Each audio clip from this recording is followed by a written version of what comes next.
वो जल निगम के मंत्री, उन्हें क्या मालूम था कि ये किसानों की फसल कैसे बिकती है। उन्हें बना दिया गया डीएम, बड़े आए डीएम। ठीक भैया, ठीक करा दें, थोड़ी देर में करा दें। अगर मंडी में डीएम आ गया, घेर घेर के मारूंगा, ये समझ लेना। उसे डीएम को बता देना आज। अगर जिलाधिकारी पीलीभीत का पूरनपुर मंडी में अब आ गया तो घेर घेर के मारूंगा डीएम को।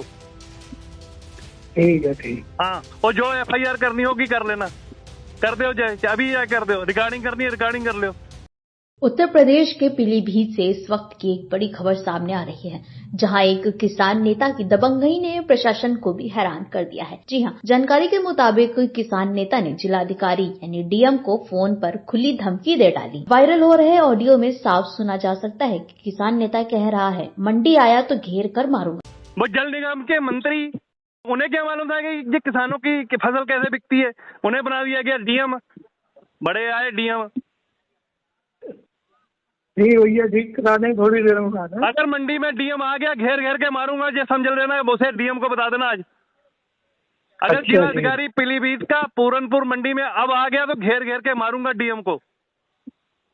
ठीक है, ठीक। हाँ, और जो एफआईआर करनी होगी कर लेना, कर दो। जय अभी या कर दो, रिकॉर्डिंग करनी है रिकॉर्डिंग कर लो। इस बयान के सामने आने के बाद पूरे जिले में हड़कंप मच गया है। बताया जा रहा है कि यह विवाद मंडी में किसी मुद्दे को लेकर शुरू हुआ था, जिसके बाद बात इतनी बढ़ गई कि सीधे डीएम को ही धमकी दे दी गई। जैसे ही यह ऑडियो सोशल मीडिया पर वायरल हुआ, पुलिस और प्रशासन तुरंत हरकत में आ गया। पुलिस ने मामला को गंभीरता से लेते हुए आरोपी किसान नेता के खिलाफ केस दर्ज कर लिया है और उसकी तलाश भी शुरू कर दी गई है। अधिकारियों का कहना है कि कानून को हाथ में लेने वालों के खिलाफ सख्त कार्रवाई की जाएगी, चाहे वो कोई भी हो। इस घटना ने एक बार फिर यह सवाल खड़ा कर दिया है कि क्या कुछ लोग अपने प्रभाव के दम पर कानून से ऊपर समझने लगे हैं। देखिए, कल जिलाधिकारी महोदय के सीयूजी फोन पे एक बलजिंदर सिंह नामक व्यक्ति ने फोन किया और वो कहीं मीटिंग में थे, तो जो उनके आशुलिपिक हैं उनके द्वारा फोन अटेंड किया गया था।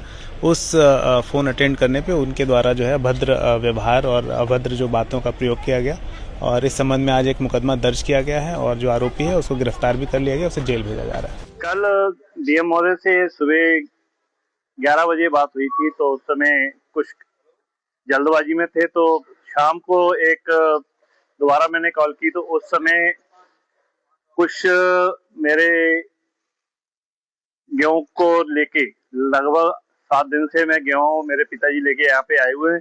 इसको लेके मैं बहुत गुस्से में था, तो मैंने डीएम साहब से कोई वार्ता करी, तो वार्ता में कोई अपशब्द अगर मैंने निकाला हो अपने मुंह से तो उसके लिए मैं क्षमा याचक हूँ। और मैं डीएम महोदय से किसी तरह का भी दुर्व्यवहार नहीं करता और मैं उनसे प्रेम एवं स्नेह से ही बात करता हूँ, लेकिन किसी तरह से भी अगर कोई त्रुटिवश अपशब्द का भाषा का प्रयोग किया गया उसके लिए क्षमा याचक हूँ। कहा था 30 मार्च से खरीद शुरू होगी गेहूं की और आज हो गई है 7 अप्रैल।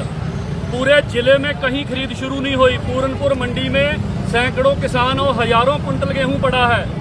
प्रशासन अपनी कमियां छुपाने के लिए किसानों पे मुकदमे लिखा रहा है। हम कहते हैं अगर बलजिंदर सिंह गुनाहगार था, बलजिंदर पे मुकदमा लिखा, हमें कोई दिक्कत नहीं, लेकिन बाकी किसानों की तौल तो हो। पूरे जिले में तौल नहीं। आज भी डीएम साहब से मिले, डिप्टी आरएमओ से मिले, डीएम साहब का जवाब था कि 8 दिन तक गेहूं लेके मंडी ना हो। अभी हमारे पास बारदाना नहीं है, पूरे प्रदेश में बारदाना कहीं नहीं है। किसानों की बलजिंदर को जेल क्यों भेजा? बलजिंदर को जेल भेजा कि वो 8 दिन से मंडी में बैठा था, उसका 2 बार गेहूं बिक चुका। लगातार डीएम साहब ऐसे कहते हमसे फोन पे बात करो, लगातार डीएम साहब को फोन लगाता रहा, फोन नहीं उठा। जिसकी फसल सड़ रही हो, गल रही हो, उसको गुस्सा आता है और उसने उसकी माफी भी मांगी। उसने सॉरी बोला कि गुस्से में हमसे गलती हो गई। उसके बाद भी अगर पुलिस कार्रवाई करती है तो हम सारे कहते हैं हमको गिरफ्तार कर लो, हमें भी जेल भेज दो। अगर जेल भेजने से किसानों को लाभ मिल जाए, अगर किसान को जेल भेजने से हमारे जिले को बारदाना मिल जाए तो हम भी जेल जाने को तैयार हैं, लेकिन किसानों की फसल बर्बाद ना करो। किसानों का नीचे से लेके ऊपर तक गला दबाने के लिए तैयार हैं ये लोग। पुलिस प्रशासन भी तानाशाही दिखा रही। कोई सांसद, कोई विधायक बारदाने पे बोला, वैसे कहते जी हम पीलीभीत के लिए ये है वो है। किसानों की आमदन ये हो रही है दुगनी। जो गेहूं पिछले साल 2600 में बेचा, 2000 में लूटा जा रहा। और जहां का राइस मिलर जो खरीद कर रहा है, किसानों का पंजीकरण लेके खरीद कर रहा है। वो पंजीकरण क्या करेगा मिलर भी बताएं जे। पुराना गेहूं खपाने के लिए किसानों का पंजीकरण लिया जा रहा है। पूरी तानाशाही है। भेजो जेल, मुकदमे लिखे जाते हैं, जानवरों पे नहीं लिखे जाते। लिखो, कितनों पे लिखोगे भाई? हम पे भी लिख दो, हमने थाने पे विरोध किया है, लिखो मुकदमे। हम पे मुकदमे लिखने से अगर किसान को लाभ मिलता तो लिखो।